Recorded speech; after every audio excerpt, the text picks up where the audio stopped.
तो पृथ्वीराज चौहान, जैसे ही ये नाम सामने आता है, मन में क्या आता है? वीरता, शौर्य, एक ऐसे राजा की तस्वीर जिसकी कहानियां हमें आज भी इंस्पायर करती हैं, है ना?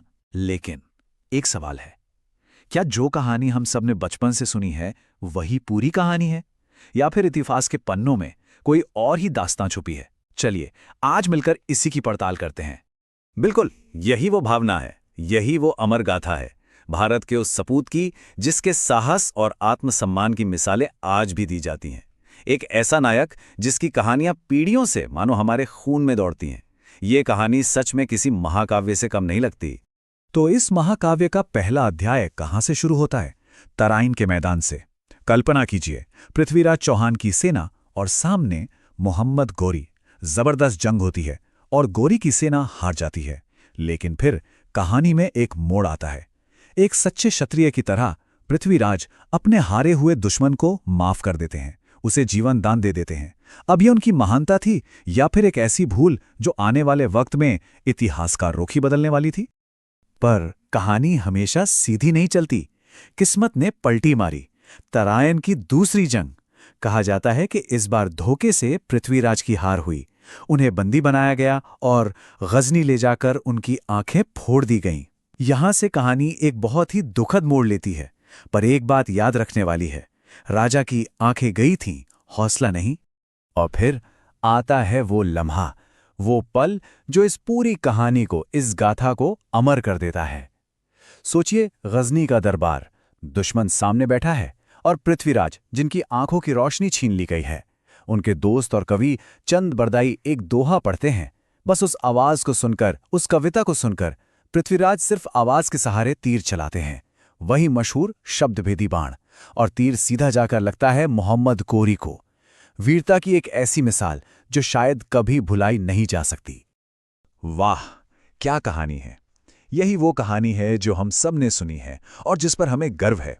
लेकिन अब यहां थोड़ा रुकते हैं, क्योंकि इतिहास जो है ना, वो सिर्फ कहानियों से नहीं बनता, वो सबूत मांगता है। तो क्या हो अगर ये कहानी पूरी कहानी ना हो? क्या हो अगर इस मशहूर कहानी के समानांतर एक और हकीकत भी मौजूद हो? एक ऐसी हकीकत जो ऐतिहासिक तथ्यों पर आधारित है। बस यहीं से हमारी असली खोज शुरू होती है।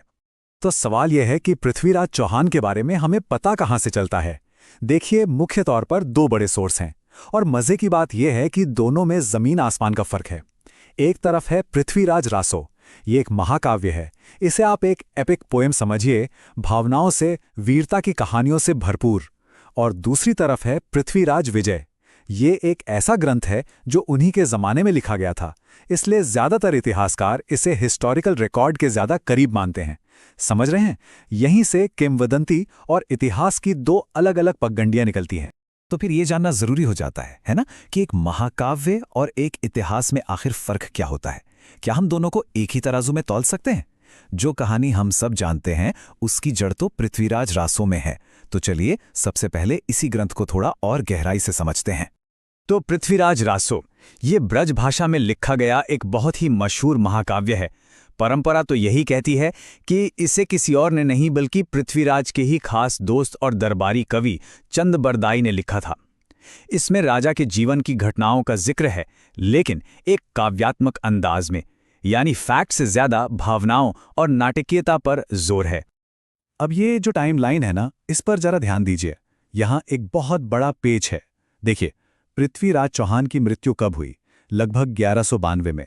लेकिन पृथ्वीराज रासो की सबसे पुरानी मैन्युस्क्रिप्ट, यानी हाथ से लिखी हुई जो कॉपी आज हमारे पास है, वो पता है कब की है? 16वीं सदी की, यानी घटना के लगभग 400 साल बाद।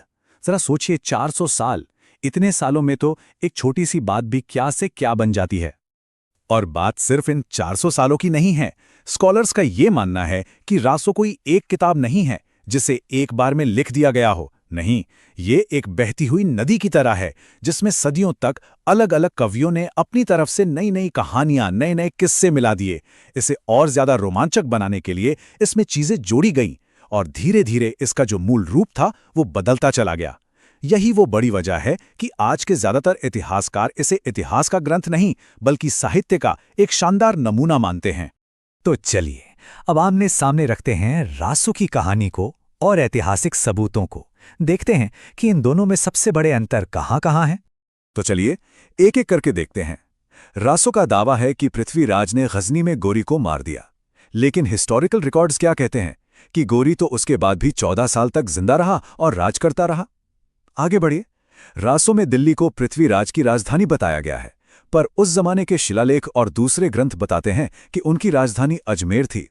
और ये तो और भी दिलचस्प है, रासो में मेवाड़ के राजा समर सिंह को उनका सबसे करीबी दोस्त बताया गया है। हकीकत यह है कि समर सिंह का समय पृथ्वीराज के लगभग 100 साल बाद का है, मतलब वो मिले ही नहीं हो सकते। यहां तक कि उनकी मां की पहचान को लेकर भी रासो और इतिहास में फर्क है। अब यहाँ एक बहुत बड़ा सवाल खड़ा होता है, अगर रासो में ऐतिहासिक तौर पर इतनी बड़ी बड़ी बातें अलग हैं, तो फिर ये कहानी इतनी लोकप्रिय, इतनी शक्तिशाली कैसे बन गई? कैसे ये हमारे दिलों में बस गई? इसका जवाब शायद हमें सिर्फ इतिहास की तारीखों में नहीं, बल्कि उस समय के समाज और राजनीति में ढूंढना पड़ेगा। हुआ ये कि पृथ्वीराज के सदियों बाद जब राजपूत शासक अपनी लेगेसी और प्रेस्टीज को और मजबूत करना चाहते थे, तो उन्हें एक प्रेरणा की जरूरत थी, और पृथ्वीराज रासो ने उन्हें वो प्रेरणा दी। इसने उन्हें एक ऐसा नायक दिया जो वीरता, स्वाभिमान और प्रतिरोध का सबसे बड़ा प्रतीक था। तो उन शासकों ने इस कहानी को संरक्षण दिया, इसे बढ़ावा दिया, और वक्त की जरूरतों के हिसाब से कहानी और भी ज्यादा वीर रस से भरती चली गई, ताकि वो लोगों को और इंस्पायर कर सके। और यही वो प्रक्रिया है जिससे एक ऐतिहासिक इंसान एक अमर प्रतीक बन जाता है। मशहूर इतिहासकार सिंथिया टालबर्ट ने अपनी किताब द लास्ट हिंदू एम्परर में बिल्कुल यही बात कही है। वो कहती हैं कि वक्त के साथ पृथ्वीराज चौहान का नाम एक राजा के नाम से कहीं बढ़कर भारत की सैन्य वीरता यानी मार्शल वैलर का एक ऐतिहासिक सिंबल बन गया। तो अगर हम इस पूरे सफर को देखें तो ये कमाल का है। शुरुआत में पृथ्वीराज अपने वंश यानी चौहानों के नायक थे, फिर रासो की वजह से वो पूरे राजपूत समुदाय के लिए एक आदर्श बन गए, और आखिरकार आधुनिक भारत में वो एक राष्ट्र के नायक के रूप में देखे जाने लगे, वीरता के प्रतीक के तौर पर। और अंत में हम सब इसी एक सवाल के साथ रह जाते हैं, इतिहास और किंवदंती, सच और कहानी, इन दोनों के बीच की जो लकीर है वो अक्सर बहुत धुंधली होती है। तो जब कोई कहानी, कोई किंवदंती एक पूरे राष्ट्र को प्रेरणा देने की ताकत रखे, तो क्या ये सवाल इतना मायने रखता है कि उसमें कितना तथ्य था और कितना फसाना? शायद इसका जवाब इस बात में नहीं है कि अतीत में क्या हुआ था, बल्कि इस बात में है कि हम अपने अतीत को आज कैसे देखना और याद रखना चाहते हैं।